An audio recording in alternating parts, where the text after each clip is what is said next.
রাজধানী পল্লবীর এই স্কুলেই প্রতিদিন বন্ধুদের সঙ্গে হাসি আড্ডায় মেতে থাকত দ্বিতীয় শ্রেণীর শিক্ষার্থী রামিসা আক্তার।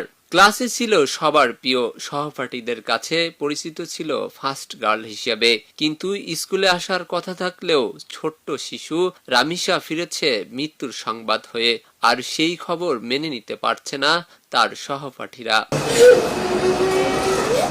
রামিসাহীন ক্লাসরুম যেন এখন শুধু নীরবতা আর কান্নার এক ভারী আবহ। প্রতিদিন যে বেঞ্চে বসতো সেই খালি জায়গায় সর্দার ফুলের দিকে তাকিয়ে কান্নায় ভেঙে পড়ছে তার সহপাঠীরা।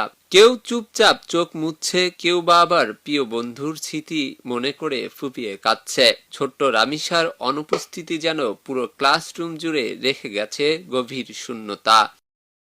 বন্ধুদের চকলেট দেওয়ার কথাও ছিল তার, কিন্তু সেই চকলেট আর দেয়া হলো না। আমি থার্ড হয়েছিলাম, ও আমাকে বলেছিল কি যে তুই চিন্তা করবি না, আমি ফার্স্ট হয়েছি, তোর জন্য আমি কালকে চকলেট নিয়ে আসবো। পরে শুনেছি ও হারিয়ে গিয়েছে। এরপরে যখন ইংরেজি ক্লাস এসে তখন আমাকে সবাই বলছে। শিক্ষকরাও বলছেন শান্ত স্বভাবের মেধাবী এক শিক্ষার্থী ছিল রামিসা।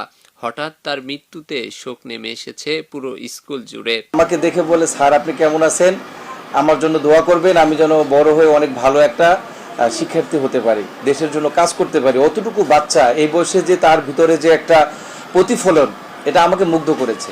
নিকৃষ্টভাবে নির্যাতন করে একটা শিশুকে হত্যা করবে 7 বছরের, এটা আমরা মানতে পারি না, সমাজ মানবে না, কেউ মানবে না। কাজে আমি মাননীয় প্রধানমন্ত্রীর কাছে একটাই আবেদন করব, জনসম্মুখে তাকে ছেড়ে দেওয়া হোক, জনগণই এর বিচার করবে। আমি টিচার হিসেবে যখন সহ্য করতে পারছি না, আমি খেতে পারছি না, ঘুমাতে পারছি না, কিছু করতে পারছি না। আর ওর বাবা মা যে কীভাবে সহ্য করবে সেটা আমি কিছু জানি না। আল্লাহ যে একমাত্র আল্লাহর বাবা মাকে ধৈর্য দেয়, আমি চাই। এদিকে প্রিয় সহপাঠীকে